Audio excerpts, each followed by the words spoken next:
¿Descalificas a otros por su sobrepeso? La batalla cultural por el sobrepeso es un fenómeno global que enfrenta la estigmación social por la gordura con el llamado poder gordo. Conversamos sobre la apariencia que excluye entre amigos.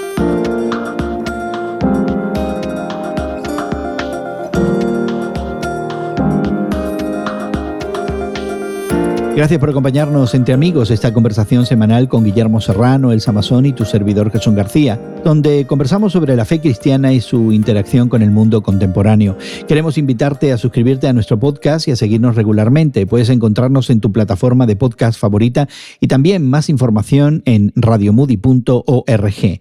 Hoy consideramos lo que podríamos llamar la apariencia excluyente.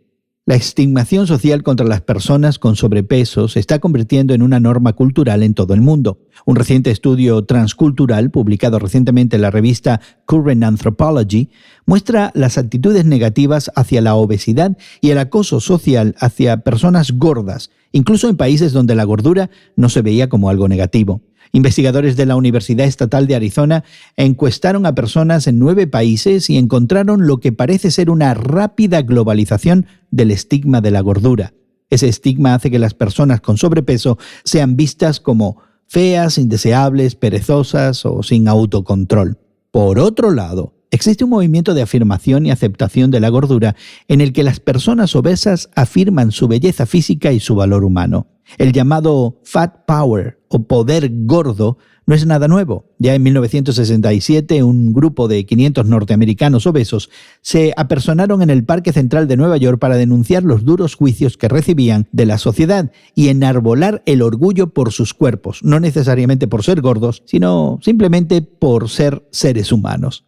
Ahora ese movimiento se cuenta ya a nivel global con miles de personas como Javiera Gutiérrez, que afirmó esta semana su gordura en la revista Paula, semanario del diario chileno La Tercera. Esta influencer chilena afirma algo con lo que todos pudiéramos estar de acuerdo, que la sociedad debería fijarse en las personas por sus virtudes y no si es flaca o gorda. Así que la estimación del sobrepeso y la obesidad y la afirmación de ese poder gordo parece que nos ubica de alguna manera en una batalla cultural por el sobrepeso. El problema viene de antes, de la educación, del trasfondo en que crecimos y nos criamos muchas generaciones, en donde se veía quizá la gordura como sinónimo de buena salud.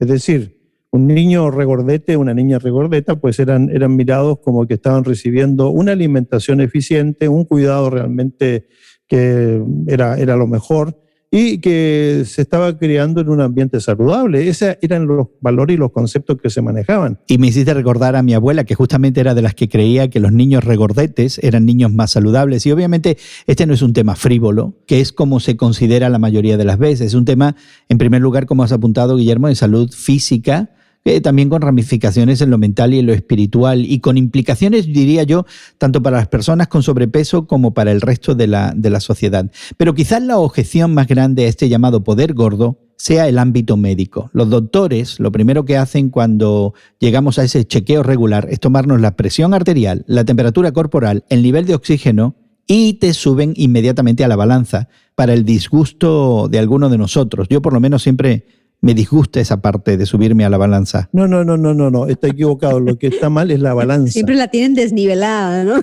Es el instrumento. No es el peso.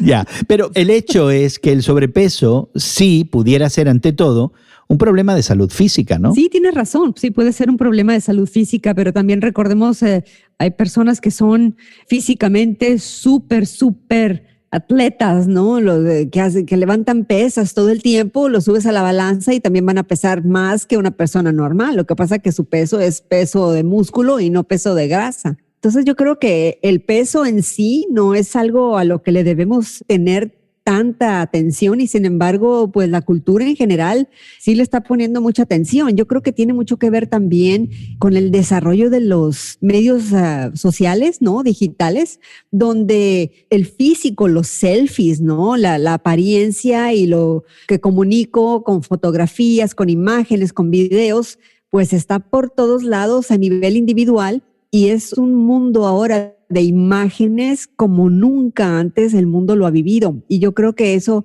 también ha afectado a las personas de sobrepeso, ¿no? Creo que también está revelando una falta, digamos, de sensitividad, está revelando lo que contiene el corazón de aquellas personas que los critican desmesuradamente. Entonces yo creo que debemos ver, dicho sea de paso, la balanza de los dos lados, ¿no? No solamente la persona criticada por su sobrepeso, sino también la persona que critica a esos individuos. Dice Charlotte Cooper, quien se describe a sí misma como psicoterapeuta, promotora cultural y gorda, dice el artículo. Ahí dice que anuncia una pausa indefinida en su blog. Alude razones personales, pero también al hecho de lo que un día se llamó la gordósfera, un mundo lleno de blogueros y activistas del movimiento gordo. Yo creo que aquí tenemos un problema médico, un problema mental, pero también tenemos un problema ahora de la presión de la sociedad, que nos dice que todos los niveles que antes nosotros considerábamos relativamente normales y podíamos convivir con ellos, ahora ya no son aceptables. Ya, el problema, Guillermo, es que hay una ambivalencia social terrible, ¿no? Porque estos movimientos de la gordósfera o del poder gordo o fat power, pues se reciben bien como personas que se están afirmando positivamente ante una presión social. Pero la presión social no cambia. No estaríamos ninguno de los dos, tú o yo, orgullosos de pertenecer a la gordósfera. Preferiríamos pertenecer a otros clubes que quizás nos asocian a imágenes idealizadas. Es decir, aquí hay un problema de obviar realmente una presión que muchas veces no es social, es también interna. Y cuando hablamos de problemas emocionales y de este trastorno, de esta autopercepción que yo tengo de mi físico, estamos hablando de quizás algo que no necesariamente se produce porque alguien venga y me llame gordo, sino porque yo me veo gordo. Yo creo que el gran temor que todos tenemos tiene que ver con los descubrimientos médicos, que dicen mucho acerca de cómo debemos balancear la dieta y de las cosas internas que suceden en nuestro cuerpo y los posibles riesgos que enfrentamos en algunas áreas cuando no somos capaces de controlar, por ejemplo, el peso, por ejemplo, otras cuestiones, otras mediciones de cómo funciona el cuerpo. Pero por otro lado, también está el hecho de que quisiéramos llegar a una vida mayor sin problemas de salud que hemos visto en familia, en amigos, y en donde a veces la falta de autocontrol les ha llevado a este extremo. Pero creo que tiene razón Gerson, Guillermo, en apuntar al hecho de que la autoestima, la manera en que nos vemos a nosotros mismos, nos afecta mucho emocional y físicamente, afecta el alma. Es un problema multifacético porque también tiene mucho que ver cómo la sociedad nos califica si somos bellos o no, de acuerdo al peso, de acuerdo a la manera que nos vemos. Y voy a hablar como mujer. Creo que la presión que se impone a la mujer para lucir bella como las grandes modelos fuerzan de cierta manera a que el resto de las mujeres promedio, ¿no? Nos sintamos muchas veces que no podemos alcanzar a ese nivel ideal, ¿no? De ser delgadas, ¿no? De vernos bien, de lucir en todo momento, ¿no? Como que nunca puedes llegar a ese estado ideal de tu peso, de tu físico. Y creo, Elsa, que tienes toda la razón y hay una ambivalencia terrible y una incongruencia terrible en cómo manejamos la gordura como elemento estético en las mujeres versus cómo se maneja en los hombres. Pero ya que nuestra conversación entre amigos gira alrededor de nuestra fe cristiana en el mundo contemporáneo, hablemos de esta gordura como problema espiritual. Y me parece que la Iglesia a veces, desafortunadamente, no provee demasiadas soluciones. Porque por un lado, la estigmación pudiera llegarnos en el ámbito eclesial, en el ámbito de la fe, por la asociación que se hace de la persona gorda a ciertos pecados como la gula, que es comer demasiado, en algunas tradiciones incluso se habla de un pecado capital, la gula, o la falta de dominio propio, que es uno de los temas favoritos de algunos escritos del apóstol Pablo, ¿no?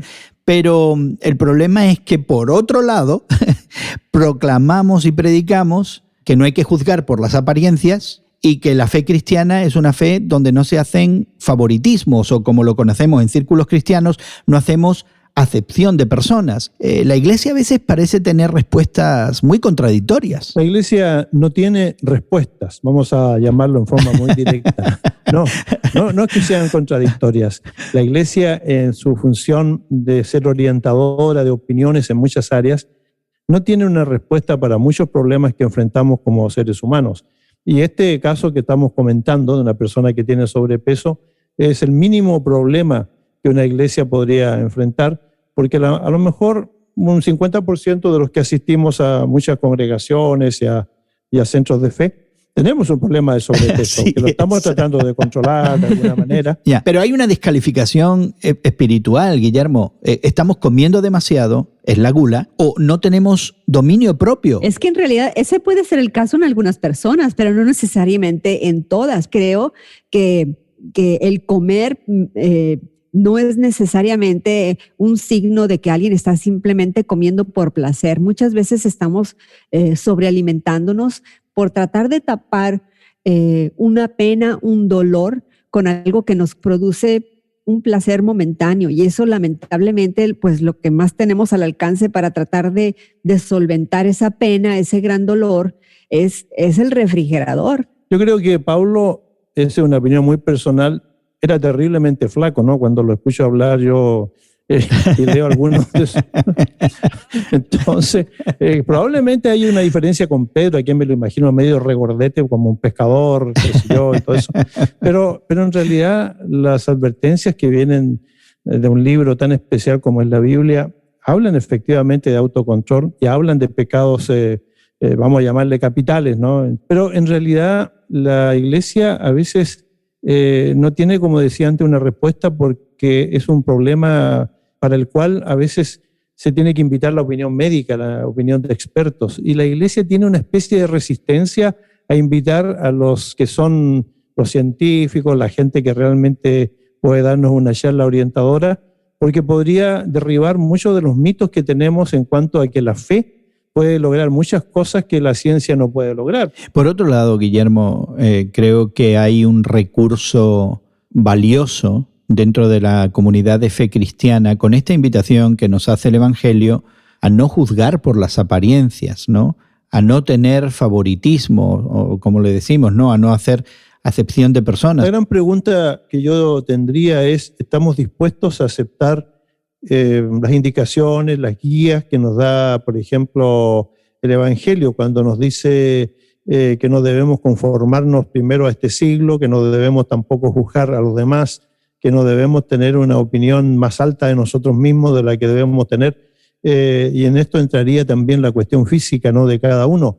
Pero la gran pregunta es, ¿nosotros estamos dispuestos a aceptar y hasta dónde oponemos nuestra propia resistencia, que es algo natural, muy, muy característico del ser humano? Yo creo que sí tienes razón, Guillermo. Tenemos que escuchar al Espíritu Santo, al Evangelio, ¿no?, de Jesucristo en nuestro ser, y realmente permitirle que nos limpie, ¿no?, de tantas malas percepciones que tenemos de nosotros mismos, y empezar a vivir esa vida de aceptación a la luz de Jesucristo, quien ya nos aceptó. Y creo que eso es aplicable tanto para la persona con sobrepeso como para la persona que victimiza a la persona con sobrepeso. Y queremos invitarte a que te contactes con nosotros y nos des tu opinión y comentarios sobre esta idea de la apariencia excluyente, esta batalla cultural entre la afirmación del sobrepeso o la crítica del sobrepeso, ya sea como un problema físico, mental o espiritual. Visítanos en nuestra página de internet radiomoody.org, donde también encontrarás más conversaciones entre amigos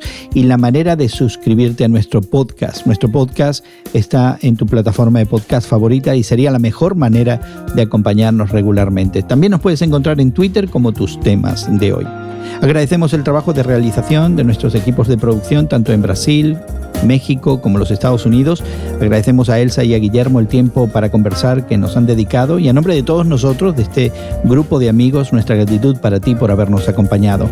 Esperamos encontrarte en otra ocasión para conversar de nuestra fe cristiana frente al mundo contemporáneo entre amigos. Que pases un buen día y que Dios te bendiga.